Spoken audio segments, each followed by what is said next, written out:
Welcome to Tenor Tech, where I solve the problems you didn't even know you had. You start now, put on gloves and eye protection because cleaning can splash.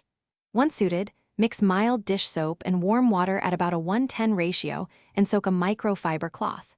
You're not scrubbing yet. First, remove surface grime by wiping along the metal grain to prevent scratches. Make sure to flip the cloth as it picks up dirt so you don't reapply particles. This immediate action reduces abrasion and sets you up for deeper cleaning. Next, apply a non-abrasive stainless cleaner or a 70% isopropyl wipe sparingly to a clean cloth.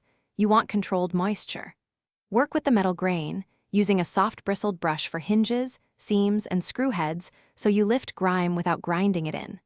Make sure to rinse and wring your cloth often to avoid redepositing dirt, and keep water off adjacent wood or finishes to prevent staining. These careful motions restore finish while sanitizing.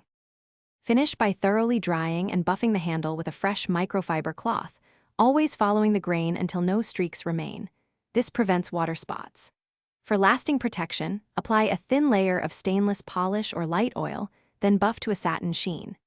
If you see light scratches, try a dedicated scratch removal pad and move gently along the grain. If deeper scratches persist, stop and consult a professional to avoid worsening the damage. Thanks for watching. Subscribe to keep your life in tune.